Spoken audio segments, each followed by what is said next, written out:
Yooyyaa daawwattoota keenya jaallatamoo fi kabajamoo oolmaa bultiin badhaadhaa ashama harka fuudhee yooyyaa anaa dhufuu isiniin jechaa gaafiif deebii Jawaar Mohammad wajjin godhu deemna.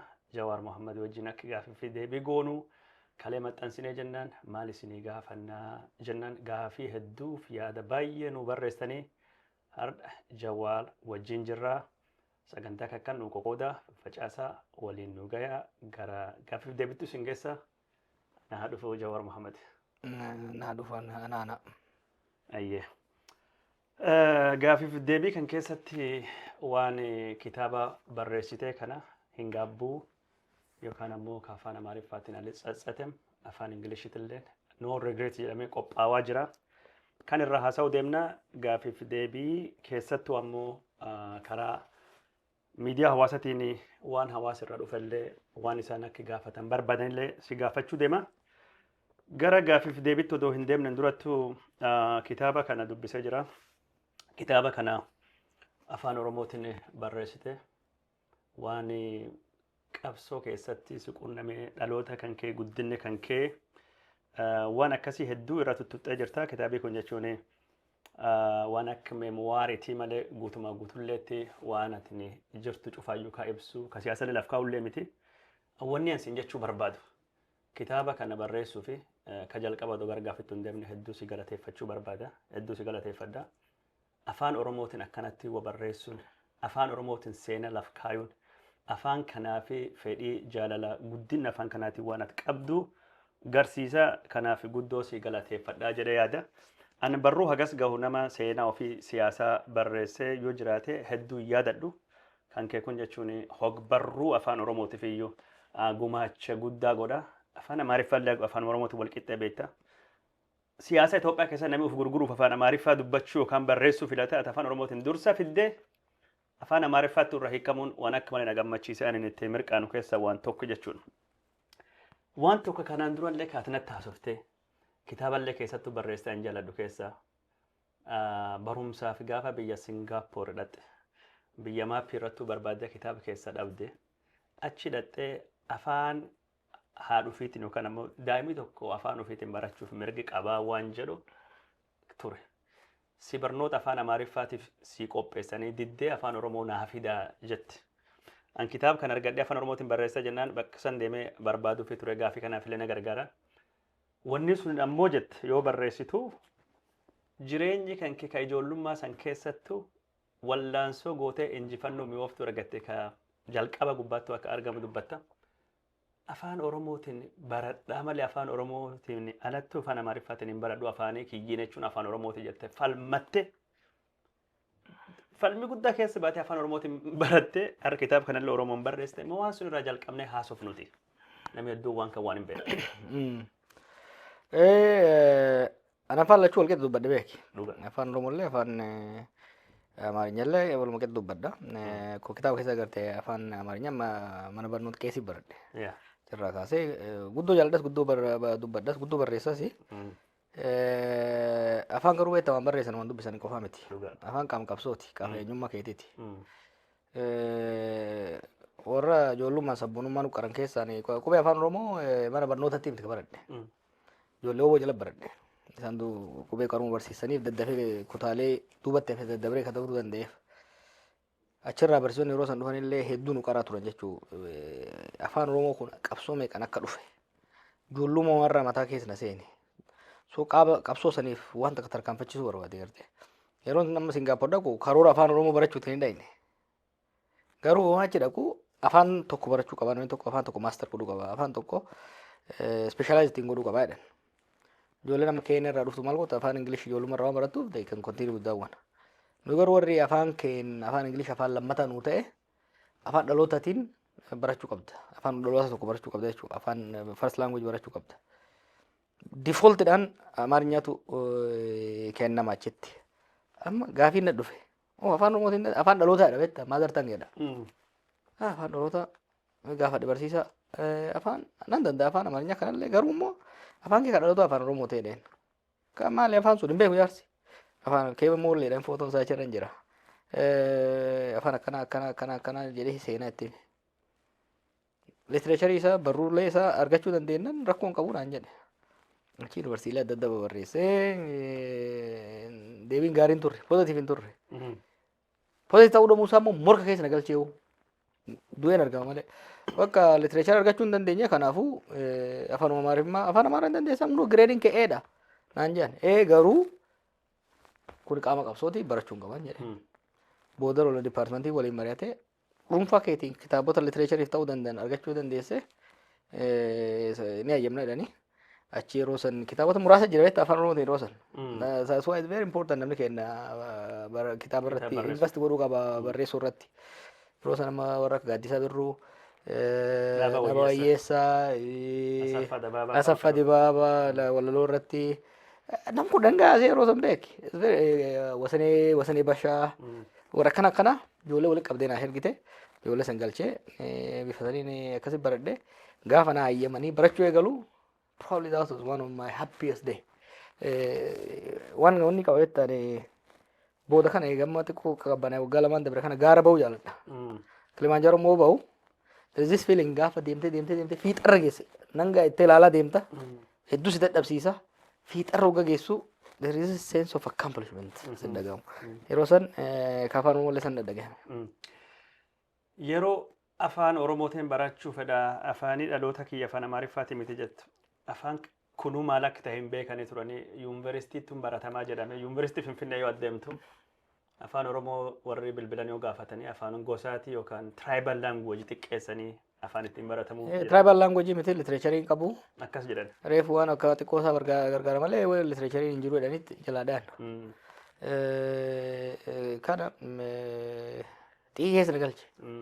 Anillee baatee hin barbaadu jedheen. To a level scholarship dhiisuu naawwisiisa beektaa waan keessa dabre yeroo ijoollummaa isaanii sabboonummaan jirti maal jirti beektaa. Sansaniin na dhagahame garuu warri barsiisota illee naa hubatanii wal mari'atanii dura murteessanii jiran afaan amaaraa baradhu jedhanii wal mari'atanii literaachii argachuu dandeessa kitaaba mataa keetiin naan jedhan. Kitaaba ulaagaa ittiin madaalantu jira saniin deemee literaachii haga afaan Oromoo kitaabota afaan Oromoo yeroo san barraa'anii gabaarra jiran yeroo san badhoo san gurguramtu beektaa. Beektaa waa baay'ee deemne biyyasanii namni arguutti hin jiru malee. This is 2003. Barely what 21 years ago, you know. So yeroo sanitti kitaaba xiqqoo gabaa keessa barbaadanii bitanii kitaaba san qoradhee jechuudha. Yeah. Wanni biraa namni gariin hin beeku malee Jawaar gaafa qabsoo karaa nagayaa kana jalqabuyyuu odoo gara ollaa Amaaraa fa keessallee deemee haasawaa jiru kitaaba Jean Sharp tarsimoo qabsoo karaa nagayaa haal ittiin geggeessan afaan Oromootiin hiikte. Dr. Abdul Samad Muhammad Fawajjin taatanii siif ala rifaati. Sunillee irraa dubbanni jechuun afaan Oromootii kana xiyyeeffannaa afaan kana guddoo kennita.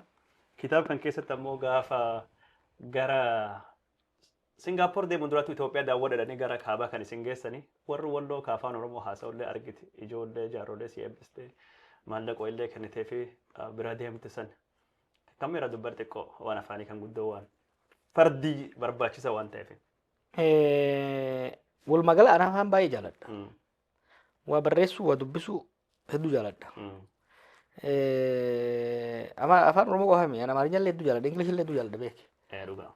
Because there's nothing like reading and writing. Namni keenya dubbisuu illee waan jedhu barreessuu irratti akkuma Itoophiyaatti namni dubbatti afaadha. So writing is the way to make your brain exercise. Yeah. It's very important. It's like two way. Waggaa dubbiftuu I feel like mataa kiyya amma waggaan dubbisu gar kanatti kan deema. Waggaan barreessuun akkan deema. I can feel it, the machine working. So machine akka physical exercise itti I think you have to make your brain exercise. Anama ijoollee ta'ee beektaa kitaaba keessatti illee hin bal'ate dheedhiise. Faana afaa barreessa ture dur. Kana ichima jaalalaa kan jedhanii jiru. Galgal kan ta'u. Mata duree tokko as keessatti eegalu sagantaa san yaadadha sagantaa ichima jaalalaa. Exactly. I should have attributed ichima jaalalaa kan jedhantu jira. Sagantaan tokko immoo jira fakkeenya yeroo lol baadimmee sanii waa'ee qonnaan bulaa xalaa barreessuu. Ani hedduu barreessa ture reediyoodhaaf. Barreessuun nam guutuu nam gooti. Kanaaf amma tokko sani gara qabsootti immoo gadhuftu afaan guddisuu qofaaf osoo hin ta'in namni kee afaan isaa waggaatti haasofte galaaf beeki. Aga feete fluent yoo taate Yeah. mammaaksa Oromoo afaan Oromootiin namaan galu. Afaan Ingiliziitiin namaan galu. Ngal. Mammaasii Oromoo afaan Oromootiin irra namaa gala. Nama durfaa gaafataman paaltookii maal kana fakkeenya yoo kennu akka gara qonnaan bulaatii yoo yaadate ammoo waa'ee jaarmaa siyaasaa hoggansa jaarmanii siyaasaa akka haraashee fi harqootaatii maal jedhee hoggaa haasa'u kuni nama kee akkasii si hubata. Afaan biraatiin yoo ibsiteef wanni isaa qofa argata dhuka gadi hin seentu. Surri gadi hin seentu superficial ta'a. Waan jedhaniif yoo namni tokko afaan isaatiin afaan dhalootaan itti himte wanni sun inni qalbii namaa onnee nama seentii jira. Yoo ammoo afaan biraatiin kan inni baratan itti himte garmataa deemte hiikkachuu qaba hubachuu qaba guutuu hin argatu hiika waan jedhutu jira. Afaan beekta jechi qofa miti. Dhugaa. Afaan is cultural, psychological. Seenaa eenyummaa. There is deeper. Yaa sammuu hunda qaba. Maaliif waan connect gootu jira. Akkaataa waa itti ibsitu. Gaalee takkaan him takkaan. Waa baay'ee himuu dandeetta afaan keetiin. Kanaaf amma hoggaa kitaaba jiin shaarbilee hogga goonu sanuu booda olaaltema. Barruun beektaan barreessa gara peejii gara 40,000ti. I have a collective writing. Waliin ijaaramee jira. Yeroo san yaadatte. Inni guddoo barreessa beeku durra kaase. Afaan Oromoo hundee barreessa caala. Afaan Oromoo barreessuuf wanni barreesse maaliif genereeshinii keenyaan wal qunnamtii godhuudhaaf to connect at metaphysical level hedduu na gargaari. Ittiin dubbachuullee ittiin barreessuulleen hedduu na gargaari. Saniif guddoo fedhii irraa qaba. Waanum kan irra deebi'alleen jabeessuuf namichi tokkin aktivistii warra Native Ameerikaanii Kanaadaati. Faranjiin gaaf dhufte aadaa afaan irraa balleessite. Lafee deemtu nu goote aadaa afaan eenyummaa irraa balleessuun sun akka atoomik hydrogen bombiitiin nu barbadeessanii lafee deemtu nu godhanii afaan malee aadaa malee namni namaa miti waan jedhu dubbatee jira. Waan jiin shaarpii kanaan wal qabatee haala qabsoo karaa nagaa keessattuu gaaffii deebii tokko dhiyoo kan dhagahe waa'ee jiin shaarpii yoo haasoftuu yuunivarsiitii barattee turte biyya Singaappoor illee Kolombiyaa illee Istaanfoord illee keessattuu barattoota sochii qabsoo nagaa biyya adda addaatiin akka wal agarte muuxannoo qabdu. Ani yeroo atin haasoftu gaafa 2014 suniin durallee sirraa beekaa namattu dhiyoo kana Jawaar waan biyya Araba maalii Misrii sun keessa qooda qabaa jedhee hin dubbanne takka nan dhageenye wanni kun waan isaan hin dhageenyeef soba waan jedhu dhagahe kana Jawaar nan beekuttu beekaa kan akki beeku ragaa ba'uumi fi asirratti dubbachuu hin qabdee dubbachuu hin barbaanne maal jennaan kitaaba Jiin Shaarp 2008 kitaaba sun gaafa baas. Yeah, ture jira. I think right after Stanford or akkasuma. Wanni tokko beekta wanni amma kitaaba kan na barreessise. Waa baay'ee hojjenne. Yaada lama jira sochii qeerroo kanarratti. Tokko akkuma waan tasuma dubbiin kaatee itti deemamee ka jedhu lammaffaa immoo ka hojii keessa dabreewu inni goone. Amma yeroo hin dhaaba'u nam warra mootummaa tokko arge. Anumatti hima beeka akkatti qeerroo gurmeessanii qeerroo ijaaranii akkatti wayyaanii kuffisan. Rakkoo irraan qabu seenaa wal saamurraa ajaan qabuun garuu hojiin qabsoo qeerroon godhame street work qofa osoo hin taane brain work. Qabsoo nagaa yoo itti seene akka carraatti seene kitaaba keessa gartee jirta I think 2005 Stanford dhufe. 2006 waggaa tokko political science odoo baradhu seenaa uummata gurraacha Ameerikaa kana interested ta'e qabsoo isaanii seenaa qabsoo isaanii. Durattu Singaappoor deemte Singaappoor irraa Hindii deemte Mahatma Gandhi fa'aa daawwatte. Sun booda waan ifaa ka Hindii dhaqee gaalaale. Ka Hindii dhaqeera yeroo Singaappoor jiru. Qabsoo nagaa qorachuu garuu ka dhaqee 2008 beeki. 2007 irratti 2006 gara dhumaa irratti koorsii African American Studies irratti waa'ee African American struggle particularly on student non-violent coordinating committee SNCC jedhamu jira ka Stokely Carmichael fa'aa keessa turan yeroo gartee sadarkaa siiniyeeritti Martin Luther King fa'aa Malcolm X fa'aa ture sadarkaa dargaggeeyyii immoo barattoonni gurraacha student non-violent coordinating committee ka jedhamu jira. So seenaa kana qorachaa ture Professor Johnny Carson wajjin. Isa wajjin soo baradhu Ben Carson I think maqaan isaa harka waldee.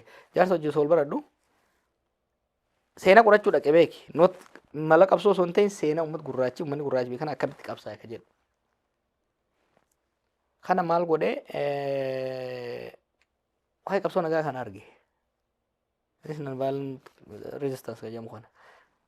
Start to read more. Dubbisa hojii G sharp introduction keessa seenee jechuudha. San booda much more interested taanani gara Indiyaa deeme 2008. Gara Indiyaa deemee Indiyaa qoradhee qabsoo warra Gaandii fa'aa qoradhee deebi'ee dhufee san booda upon graduating 2009 Stanford irraa graduate hoggaa godhu DC'tti seentarii qabsoo nagaa kanarratti hojjetu jira internship fudhadhee achi taa'e. Seentariin sun immoo facilitate naa godhee gara Eastern Europe yaadatta color revolution, orange revolution, the jasmine revolution maammaa jedhamu kana.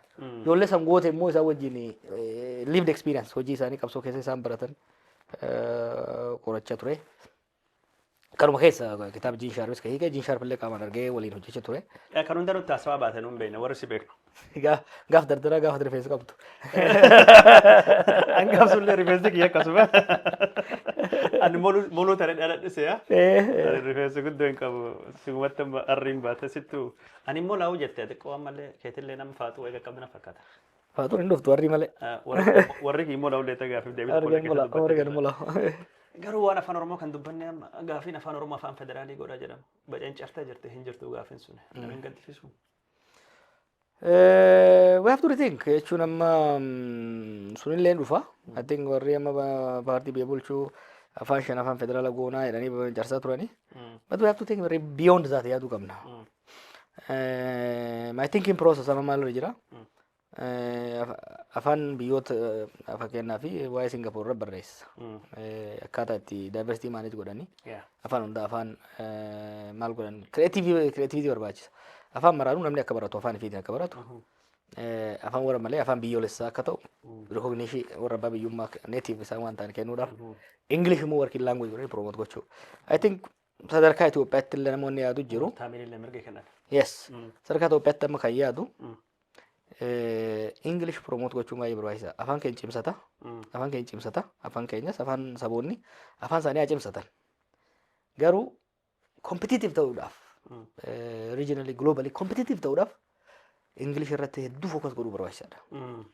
Maaliif Itoophiyaan biyya nama miliyoona 130ti. Kan keessa harki 75 probably 80% young people uummata dargaggeeyyii. Dargaggeeyyii kana ikonomii Itoophiyaa ka Abiy Ahmad daaraa godhe kan dhiise. At the best of it. Humna kan baadhachuu hin danda'u. Population uummanni jechuun keessattuu dargaggeessi kuni yookiin bu'aadha yookiin ba'aadha. Yoo hojiitti oolchite bu'aadha asseetiidha jechuudha. Yoo hojiitti bobbaasuu baatte ba'aadha.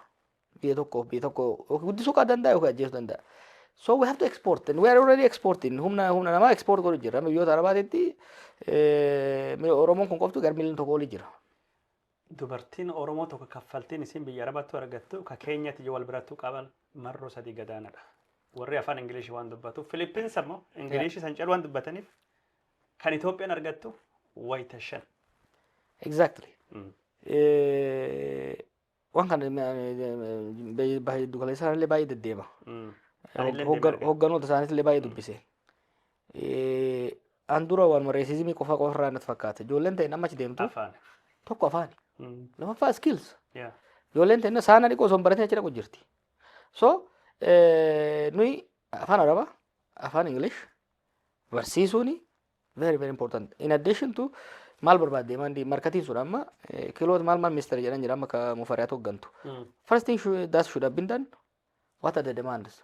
Labor demand in biyyoota Arabaa kuni what is it? Is it health sector irratti moo IT dha moo service kam ka jedhu kanarratti wanni ijoollee ogummaaf dandeettii afaanii godhuu irratti hedduu barbaachisaadha. Kanaaf nama English cimsaa deemuu kan hin barbaachisaadha kan hin yaaduu fi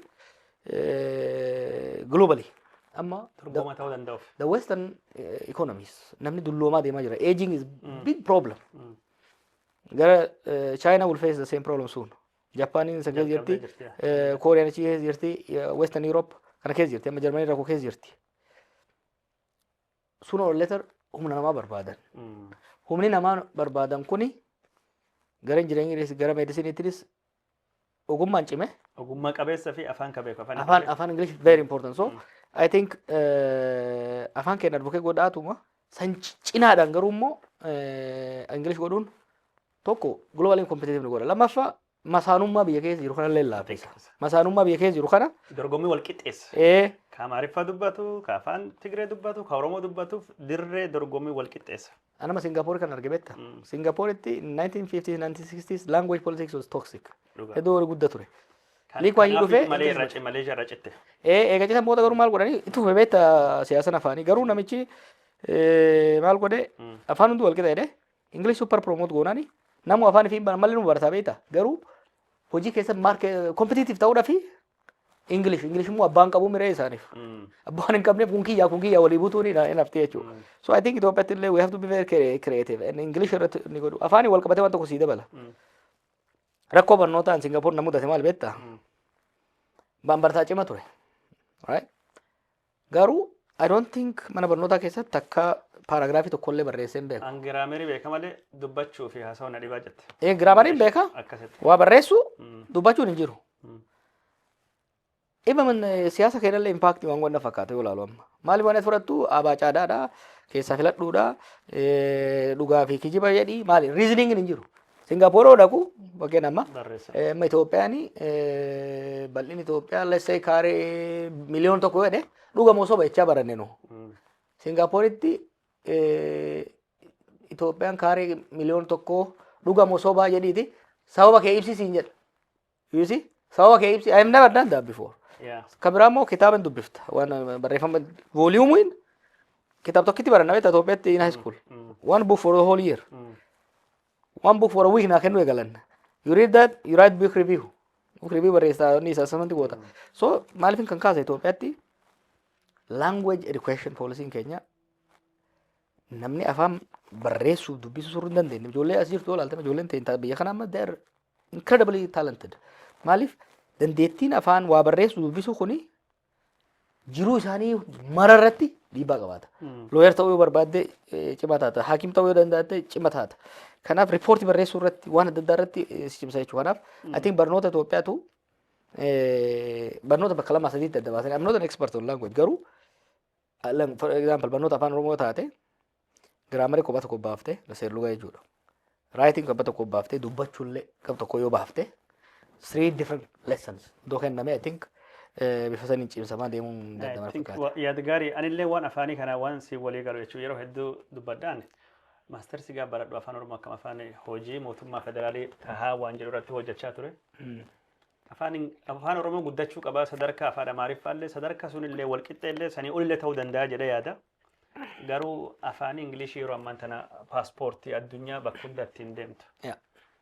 Addunyaa kayyuu adeemtu neersiin Philippines bakki isin hin jirre hin jirtu sababa afaan Ingiliishitiin addunyaa guutuuf neersii dhiyeessiti.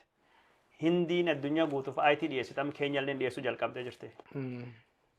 Singapore dorgommii siyaasaa qoxxee afaanii hambisuu afaan Ingilishii gootee har'a amma biyyoonni Arabaa Imaaraatii godhattee deemte ilaaltu. Qatar eegidhattee ilaaltu. Bahreen biyyoonni Arabaa Saawudiin nu dabalatee afaan Arabaa caala.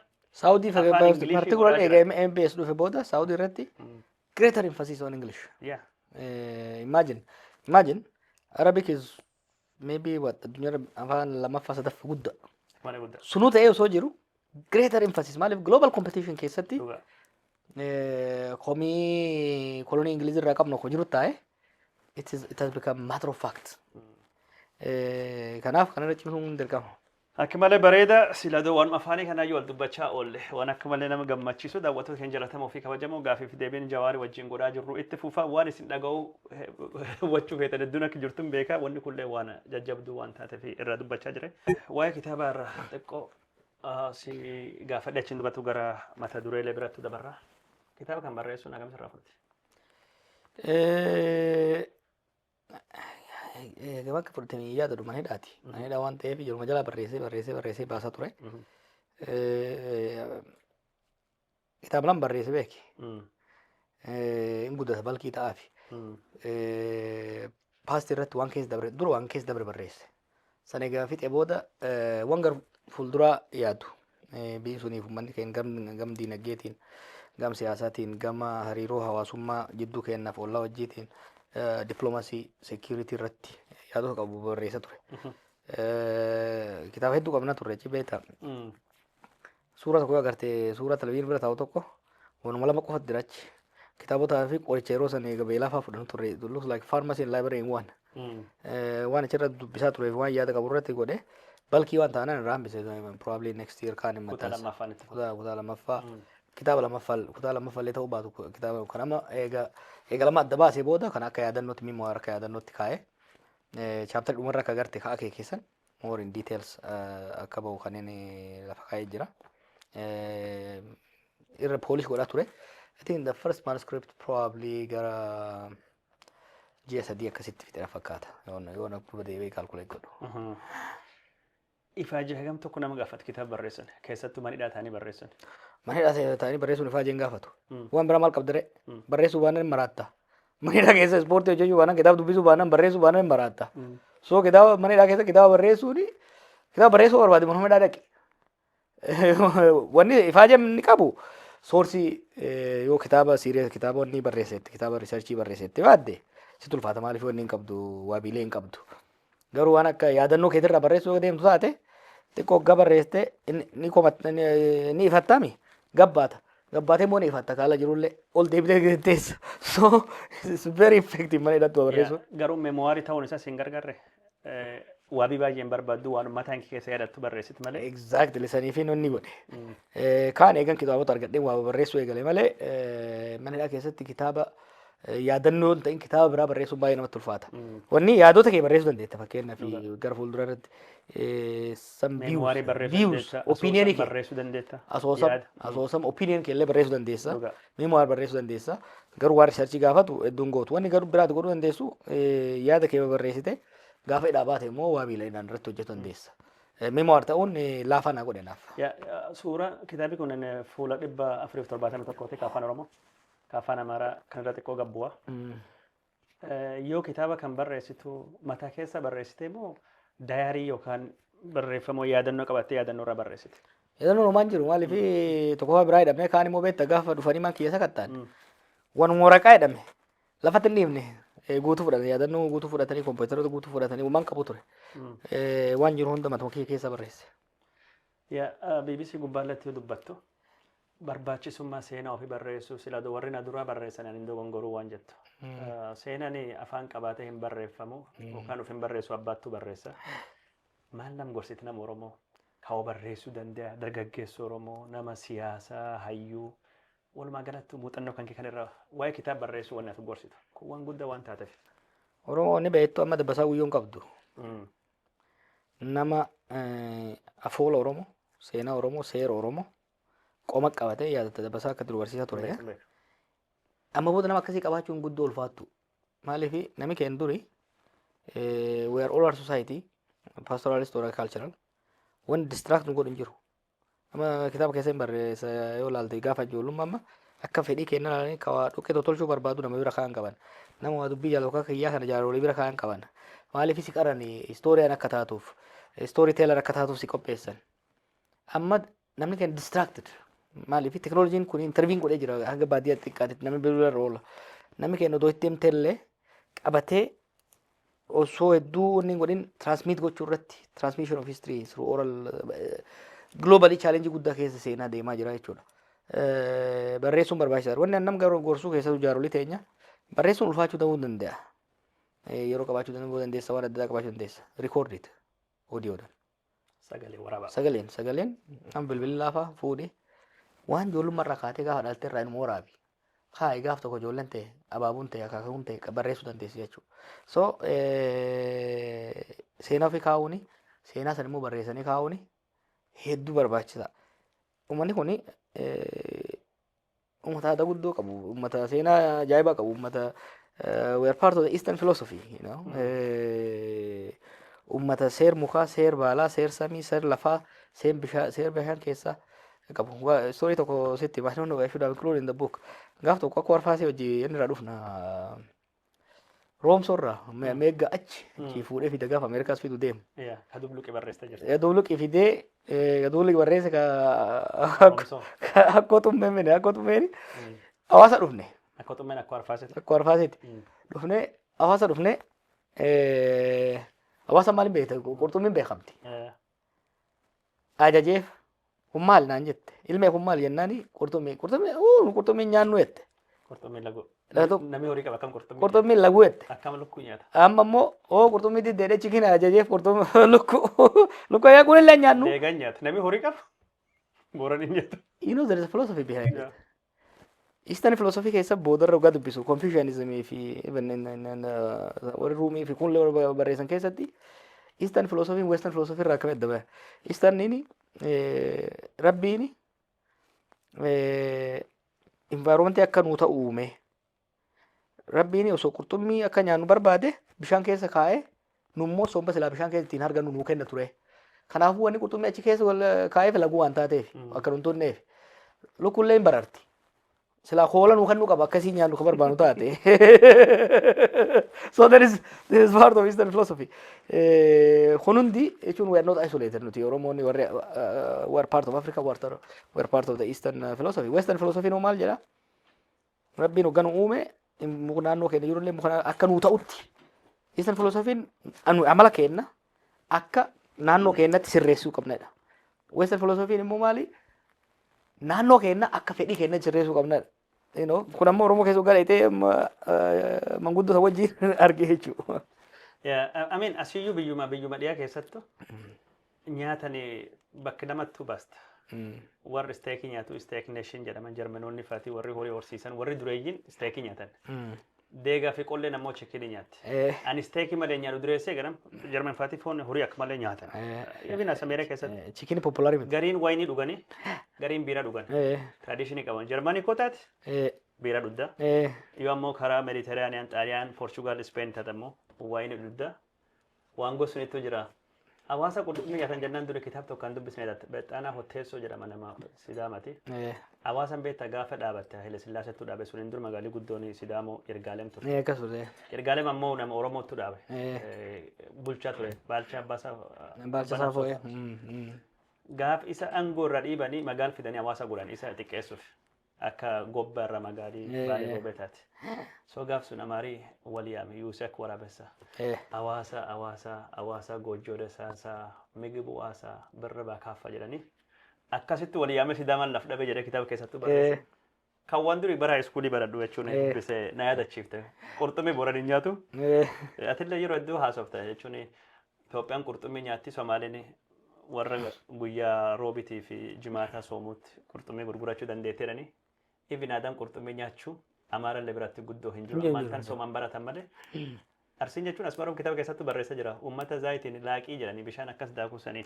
Maqum gosaayyuu warra hojii hin qabne bishaan laaqaa qurxummii laaqata.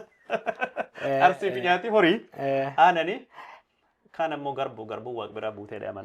Profeesar Mararaa waan jedhamee ta'a. Profeesar Mararaa amma re'ee nyaatu. Inni immoo kooministii. Maal jedhaani? Ati kooministii miti amantii tanallee guddoo hin qabdu. Laguu maal gootaa jedhaan soodame kenna waa lagata. Karee lagatu jira, ka luku lagatu jira, ka qurxummii lagatu jira, qaama horii keessaa ka katiru lagatu jira, ka kalee lagatu jira. So this is part of knowledge. You see, it's not just a joke. It's part of what makes us. Ada kan kan godhu kana jechuudha. Yaa waan healthy illee jechuun Oromoon horii qaba, aanan qaba, dhadhaa qaba. Oromoon itittuu qaba jechuun raafullee nyaatu, shaana nyaatu, raafuu didellee raafullee dida. Hirrafu beelatti itti jira ammoo kabaji isa gadillee hin buusu raafullee nyaatu. Anyways, waan kan hedduu haasa'u sila waanuma gaarii tokko amma gaafii hedduu bira waan qabnu waan taateef waa'ee kitaaba xiqqoo irraa dubbannuti. Hin gaabbuu mata duree kana irratti namillee si gaafate jira. Hin gaabbuu jechuun manallee si gaafadhu afaan Oromootiin waan hin gaafatamneef. Hin gaabbuun sheenaan qabu jechuudha gara loqoda bahaatti. Gara loqoda bahaatti gaafa fudhate sheenaan qabu. Seenaaf sheenaan garaagarummaadha. Sheenaa is regret. Seenaa is history. Sheenaan qabu. Sirba Adam Haruun keessa hin gartaa. No regrets jechuun waan hojjedhetti itti milkaa'eera. Waan hojjedhee itti milkaa'eera. Waan aarsaa itti baase itti milkaa'eera. Waan hin ta'a jedhee yaadee hojjedhee jira. Wanni natti hafte hin jiru jechuudha. Nothing left. Waan silaa godhu qabu. Ani hin hambifanne. rabbillee natti hin xiqqeessine jechuudha.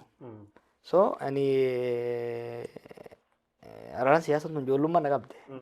Ani nan bifanne jechuun wanni ta'e cuftin iyyuu sirrii jechuu yookaan ammoo wanni silaaduu akka bira ta'e wayya jettee jira. No wanni ta'e hundi sirrii jechuu miti. Anillee natti nafne adda inni immoo bakki garaa kiyya illee nan qanne jechuudha. Ani siyaasa tana dabballee maaliin itti hin seenne. Direct illee miidhamee itti hin seenne. I chose, you know, particularly filadheetti seene, filannoo kiyyaan itti seene. Ani beektaa yaada gurguddoo illee qabadhee hin seenne. It's very simple. Kitaaba keessaa kaa'ee yeroo sanii nama keenya beektaa waan jijjiirame baay'ee xiqqoo inni godhuun ulfaataadha. Yeroo sanii miliyoona 50 taatanii bakka dhadheetti riverside kanatti miliyoona 50 taatanii waggaa 50 maal gootanii. That was a psychological torture. I said, no, this has to change. Jijjiiruu qabna. Kan jijjiiramu qaba tuffatamuuni wanni hamtuun akka tuffatamuun jirtu beektaa. Wanni hamtuun akka tuffatamuun jirtu. Kanaaf tuffatamuun maal fiddi of tuffachuu mataa keessi waqaranii hamtuu ta'e namni si himu booda ifii fuudhatu eegaltaa jechuudha. So if there is one thing I'm proud uummata kanarratti hojjedhee waan fide collapse of collective self-esteem. Keessattuu 2000 late 90s irraa eegalee 2000 kana keessa biyya alaa biyya keessattis Oromoon bu'aan qabdu jaarmeen Oromoo waan godhu hoogganni Oromoo maaliin godhu kaja'u kana san jijjiirree Oromoon socho'ee hojii hojjechuu akka danda'u qorannoo guddoo barnoota guddoo waan kana keessa goone carraaqii guddaa goone aarsaama guddaa akka balle doongoras baay'ee hojjenne ultimately garuu doongora negative plus minus dabaltee outcome isaa hoggaa loltu it was positive. So sacrifice jiruuti yarra godhe wantoota birallee hoggaa walitti dabalte the outcome the final outcome in the final analysis it was positive. So waan narra ga'eef illee waa hundaafuu hin gabbu ka jiru dhufu. Plus title ariifii bire nam hunda dubbisiise. It's a good marketing. Wasi gaafadha garuu kitaaba kan keessatti mata duree hin gaabbu jedhu gabayaaf illee ta'uu ni mala waan hojjedhe jechuun waan sila godhuu qabu hin qusanne namni fannee cufaa iyyuu godhee jira waan jettullee ta'uu ni mala. Siyaasa qabsoo keessatti adeemsa gammagoot keessatti wanni itti gaabbitu hin jira wanni si gaabbisiisa jechuun ka kitaabaa dhiisi. Jiru. Taateewwan gurguddootu ta'e siyaasa biyya. Nan maaliif duuba deebee ilaalee beektaa? Saffisa hir'isuu danda'a ture. Akkana deemuu danda'a ture. Ultimately duuba deebii itti hojjedhu duraan jette filannoo yeroo san qabuun arrara teessee ilaaluun qabdu. Gaaf san deebii ilaali fakkeenya gaafa si wajjin wajjin xiqqoo san keessa turre waan hojjechaa turre. Risoorsii nuti nama eegalu nama 4 nama 5. So we had limited resources. Haalonni biyya saffisaan deemaa jiran within that limited resources limited information we have we did what we had to do. Amma duuba deebitee akka sanitti haala qabata haala san keessa osoo keesse san filannoon san caalaa jiru waan baay'ee bareedu kaaneetu mun goone. We ni yaadatta kana yoo goone even news hojjechuudhaaf callifneetu odeeffannoon dhufee fi barreessineen goonu. How should we frame it? Jennee maraannaa turreemi here is the way we should frame it. So none. Waan asi gaafadham hin gaabbu waan jedhu kanaaf waan ta'e tokkollee Jawaar mararti hin qabu naasuu nama hin qabu gara jabeessa Jawaar bulguu bineensa akkasittuu warri biltsiginnaallee ni godhani akkasittuu akka fudhatamu godhame kabiraa immoo Jawaar akka namattu itti gaafatamummaa hin fudhadhu an qulqullichaa jechaa jira. Waan akkas jedhutu jira abiyyiitti dhiyoo kan gaafatanii jenna an gaafa du'e ammaan tanoo shakkii uumatuun qabu jannati deeman nama janna cubbuu tokko leen hojjannee jedhee abiyyi dhiyoo kan dubbate namni gadi waan sullee walitti akeekutti ni jira hin gaabbu jechuudha. Hin gaabbu fi mararfadhuun garaagaraa bar. Hin gaabbu isa qocceenyi mina maarik. Qocceenyi min jechuudha alxasatam ijoolleen gara siite mala qocceenyi jechuuni inshee na'uu jechuudha. Fakkeenyaaf siyaasa dhiisee osoo hojii dhuunfarra fookas godhe ijoollee tiyyaa maatii kiyyaa faayyoo tiyyaa jireenya irra wayyaa godhuu danda'a ture. Garuu san dhiisee kanatti godhuudhaatti qalbii tiyyaaf jechuuf qalbii tiyyaaf it is satisfying kan jechuun fakkeenyaaf qabsoon hoogganaa ture. Qabsoon hoogganaa ture keessatti namni wareegamaa ture. Lubbuulee wareegaman sun gara nyaatan hin nyaatan. Gaafa beektaa namni waan hin beekne malee waan godhuu ture yeroo sanii. Yeroo sitti memma dura ijoollee halkan torchar godha bilbileen dhadhee geessisan turan. Dubbattee jirte. Wanni sun gara na nyaattu wanni sun gara na nyaatti. Garuu taphatti jiru qabsoo jirra. Qabsoo jirra. I was a commander leading troops to the field. Commanderri loltoota fielditti geessu lubbuun tokko isaa kan madaa'u kan ajjeefamu gara isa nyaata. Ultimately garuu there is a mission. Missionii san itti gaafatamaan hoogganaa tarsiimoo baasee baasii hir'isee bu'aa guddisee itti deemuu danda'uudha qaba jechuudha. It is cost benefit calculation. Sacrifice hin jira jenne amma nama tokkotti cold itti fakkaachuu danda'a. Gaafa hiriira guddichaa nam kun tokko akka lamaa luus goona inni lafa kenna. We actually sat down and calculated that because that's my training. I was a commander taking the soldiers to the field. Sirba dhaqanii morman dhokfatan. Mataa kiyya isaa taatu wannan hogganu dirree waraanaatti seensu jira. Dirree waraana san keessatti immoo hin doofta, hin booji'amta, hin duuta. Si garas nyaata akka duusun yes.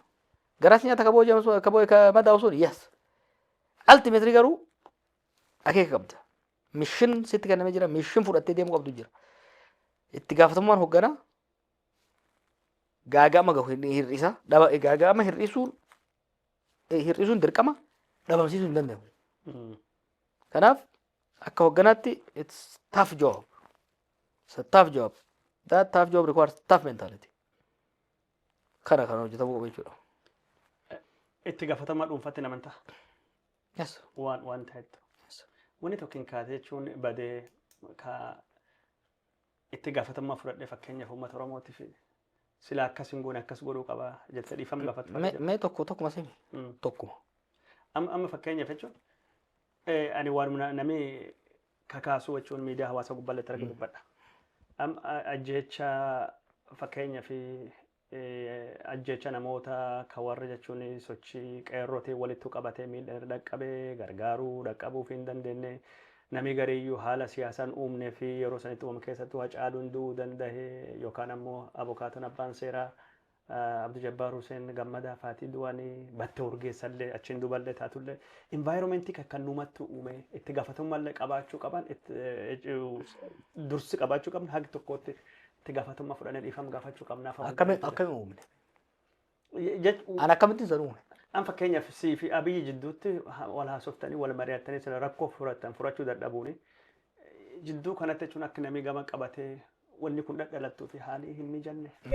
Badiin wayyaanee angorra dhiisuu qabna turre. As long as wayyaanee angorra dhiisuu qabdanii ka jedhu jiraate gataa ba'u. Wayyaanee buusuu qabna turre. With reasonable cost wayyaanee buufne. Ce'umsi dhufe.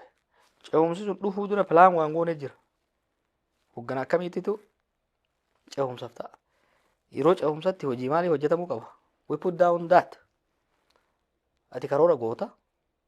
Rabbiin immoo karoora mataasaa qaba. Warra gaafa ani namni kun hin ta'uu jedhuun waajjira kana dhufe inni naaftee callisii naan jechaa turetu ammoo garagalee meef duba deebii ilaali. Gaafa nama kan kaalaa kan walitti qabnee convention jennee walitti qabne warra wayyaanee kufuun deemtuu jee irraa hafee didetu hoggaa jarri jijjiiramtu nu dura biyya dhaqe. Biyya dhaqee hoo maal godhe? Murni garii mootummaa seenee murna biraatiin atakaaroo jaarmaa keessa sii ture san biyya galfatanii ittiin oofuu turan. Egaa namichi aangoo dhufe kalkuleet godhe. Maybe okay. Karaa itti yaade karaa plan itti godhe kana miti. Okay, plan kun dhufe what's the best way to do? Mormii yoo itti fufe hooggan Oromoo ol beesaa kaaltee naan jedhan. Karuu naan jedhanii bar. Go back to what was said between April. Namni gari hoogganaa sakaaltelle siin jedha Jawaar Mohammad jalqaba mormee achiin duuba akka Abiyyi moo atu beekee jedhan ayyaallallattu tahee ka jedhan illee ni jira.